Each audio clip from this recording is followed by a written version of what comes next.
What's going on, grapplers? Today is August 5th, the day after UFC 227, and we got a lot of ground to cover. I'm prepared and ready. I got my jamba juice, my wheatgrass, my ginger, a whole bunch of other stuff. I don't even know what's in it. I think I'm gonna start making smoothies a lot more often too, to be honest. Let me go ahead and get a sip.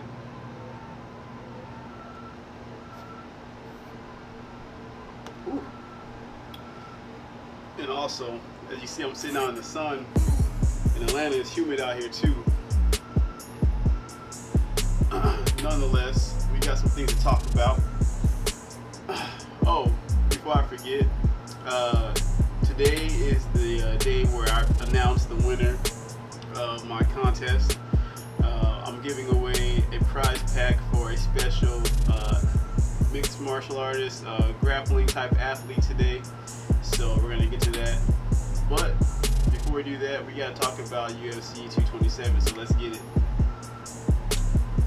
All right. So we're gonna start off with Renato Moicanoo versus Cub Swanson. This fight right here, I was looking for big things.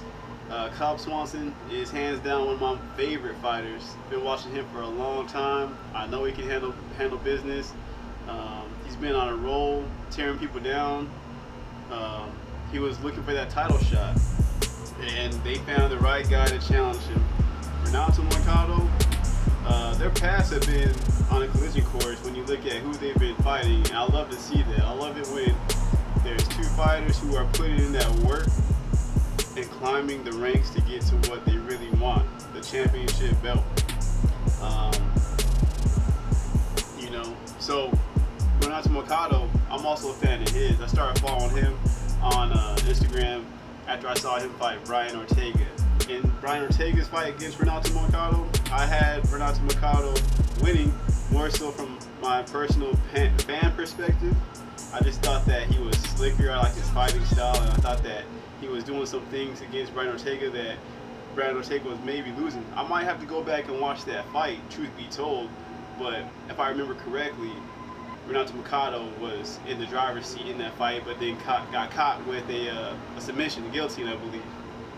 So, yeah, here we are, Renato Moicanoo versus Cub Swanson. And I can't remember if it was the first round or the second round, but Renato Moicanoo just, Cub Swanson's coming in. Renato Moicanoo is kind of a tall guy. Cub Swanson's coming in, and Moicanoo just hit him with a straight jab. Just knocked the man to the ground. Didn't knock him out. Just knocked him to the ground with a jab, and that's all right.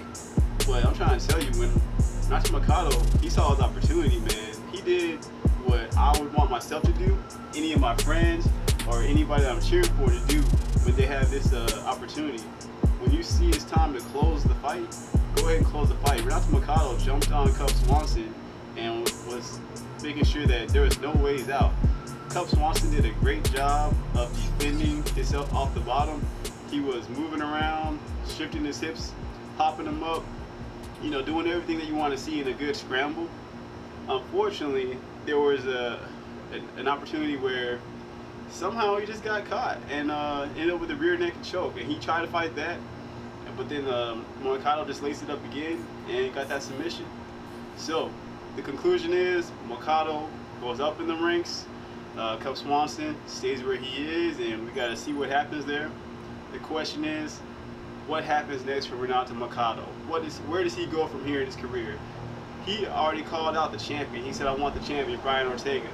As I alluded to earlier, Renato Moicanoo fought Brian Ortega already, so I doubt he gets that anytime soon. He does have a couple of options, so here they are. Josh Emmett. Last time I saw him, he had an amazing knockout against Carter Yamas, but I believe Josh Emmett lost the fight after that, if I'm not mistaken. So that could be an interesting fight. Also, Renato Moicanoo could go against someone like Jeremy Stephens, who also just came off of a loss but was ranked higher. Jeremy Stephens, I believe, was ranked 5th or 4th. He just lost to Jose Aldo, who was ranked number 2 in the featherweight class. So taking Renato Moicanoo out of the 10 spot, placing him against someone in the top 5 spot makes a lot of sense. Both of those two fighters just came off of losses, so I would put them up against Renato. The surprise fight I would say that the UFC could possibly make if they chose to do so would be Chad Mendes versus Renato Moicanoo. Chad Mendes just returned back to the featherweight class. He just came off of a victory, so there's a chance for him to make some noise and go and shut down Renato Moicanoo. What will happen? We'll see. You know, it's a deep division, so we'll see how that plays out. We got some more fights to go through. So, all right. Next up is TJ Dillashaw versus Cody Garbrandt. Now, this right here was a rematch. Now, how this rematch happened? Dominic Cruz had the belt. Cody Garbrandt had a problem with Dominic Cruz because Team Alpha Male had a problem with Dominic Cruz. Cody Garbrandt has loyalty to Team Alpha Male. Team Alpha Male sends Cody Garbrandt on his title run. Cody Garbrandt handles business, beats Dominic Cruz pretty decisively based off of slickness and power. Fast forward, Cody Garbrandt basically has a hit list, and he calls out TJ Dillashaw. TJ Dillashaw had the title at one point, lost the title, was looking to get in title contention. He goes against Cody Garbrandt. They get into a fisticuffs. In the second round, TJ Dillashaw puts him to sleep. The UFC saw fit to make sure that these two meet up. Oh, my prop, my umbrella.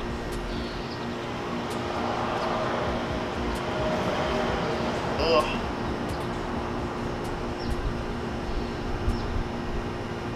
I think that'll work. Gotta get some shade, man. It's hot out here in Georgia. It's like 90 degrees today. Yeah, so where was I at? And man, this fight was cool, man. I love watching these two fight. Like, they came out there looking like some slick snake cats type. You know, they're like moving all fast and just waiting for the person to make a mistake. And you could tell the intention was to end the fight early. Just like, this was no, let me feel you out. This is more like, yo, we're gonna put on a good show, and I'm coming for your head. And that's exactly what happened. Cody Garbrandt hit him with some slick moves, you know, moving out the way of the punches. Did a great job at first. Started to get his rhythm. You saw him, you know, reminiscent of that Dominic Cruz fight he had, where he would, you know, do a little bit of taunting. But TJ Dillashaw, man, I guess what you would say from a fighting viewer's perspective is TJ Dillashaw just stayed composed and was tight with his punches. Cody Garbrandt, spectators would say he came off more of an aggressive. I think he actually was composed.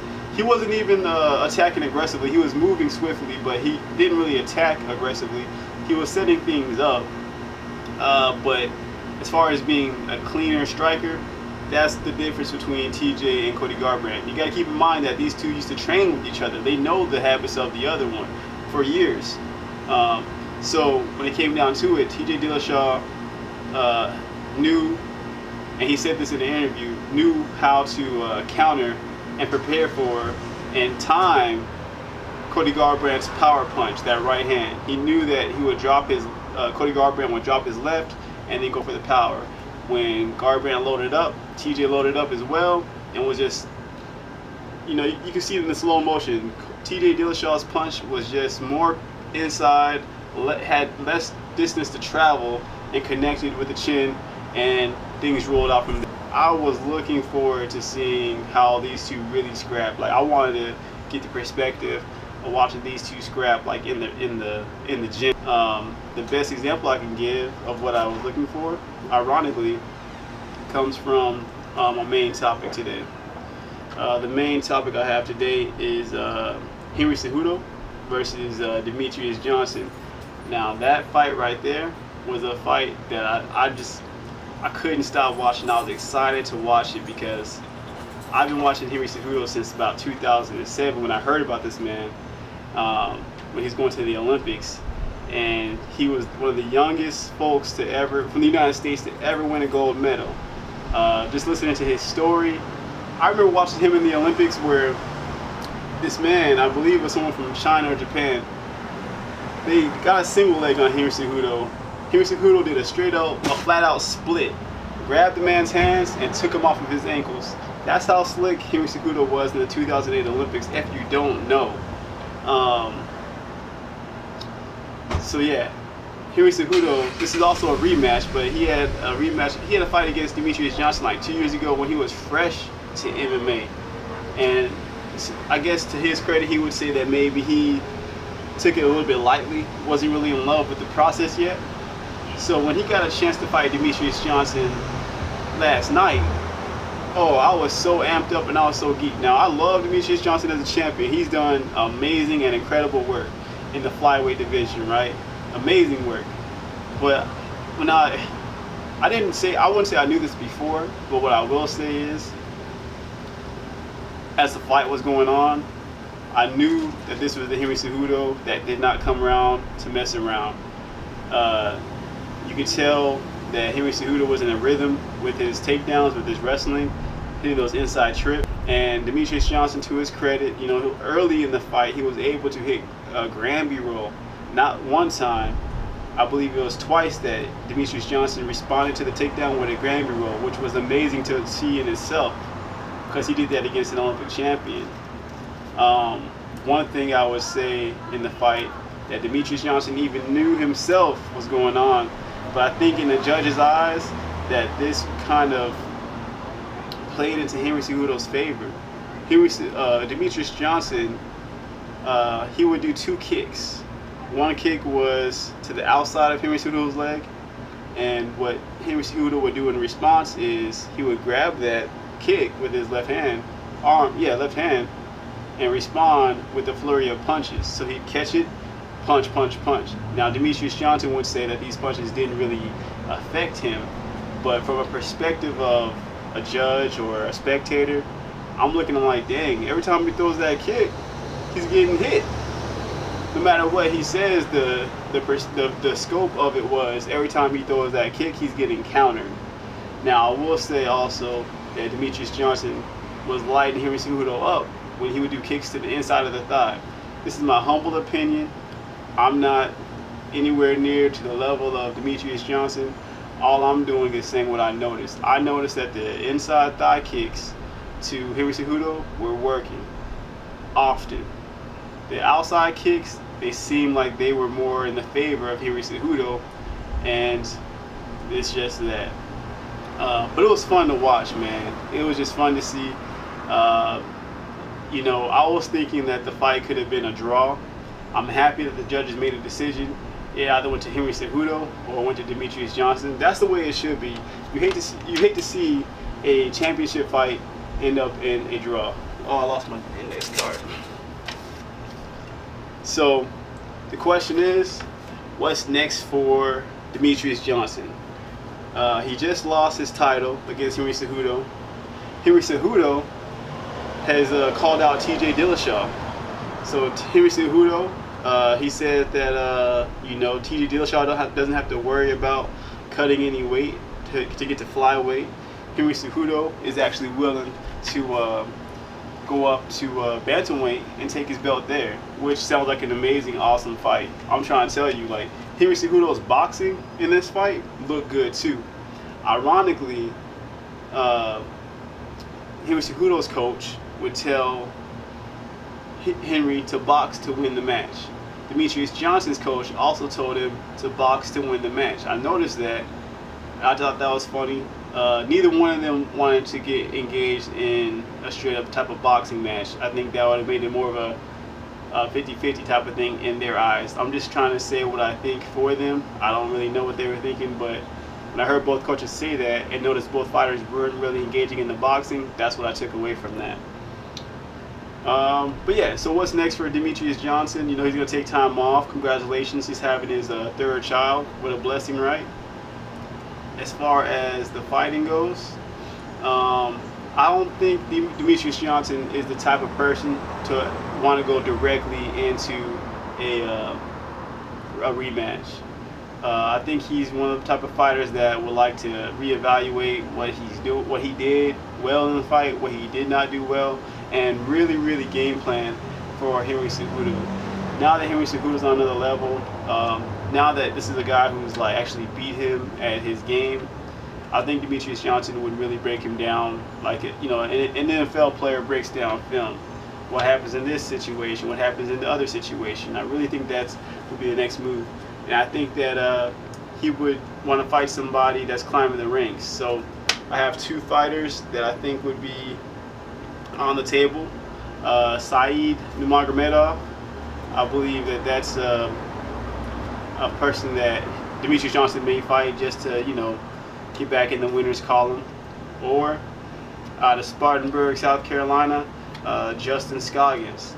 I can see that happening. Those are my two fights for that.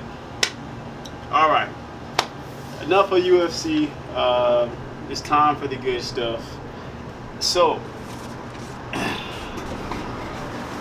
in this box, we have the prize that we were talking about. Let me see if I got my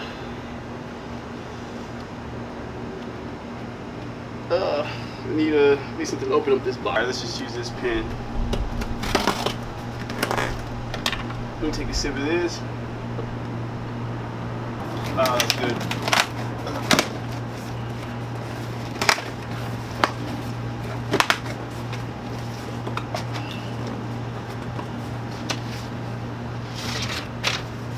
Oh man, Wrestling Mart. We hope you enjoy your purchase. You are the reason we get to do what we love, and we don't take it for granted. From all of us at Wrestling Mart, thank you. All wrestling, all the time. All right, that's what's up. Uh-oh. Here we go. Here we go. Here we go. A6 box. All right. Let's open them up. First thing we got, some socks. That's a bonus right there. Now the main prize. Ooh-wee. Dang, boy. These things are clean. That's right. The JB Elite 3s. What size are these? Size 5.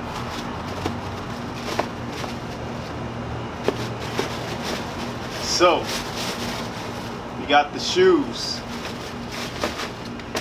If you might remember, if you follow me on Instagram or Twitter or Facebook even, I wanted to do something special for the sport that's given me so much. So yeah, the winner of this contest goes to, it was a father actually who entered the contest for his son. So congratulations to BJ Majors. You'll be getting this very shortly. Hopefully soon, we can make some arrangements to get this prize pack out to you. So we got the shoes and we got the socks.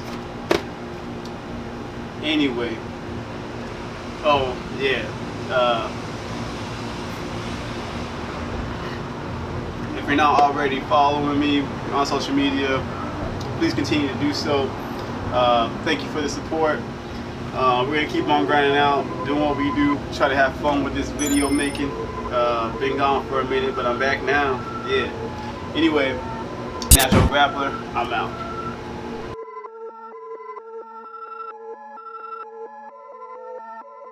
I like the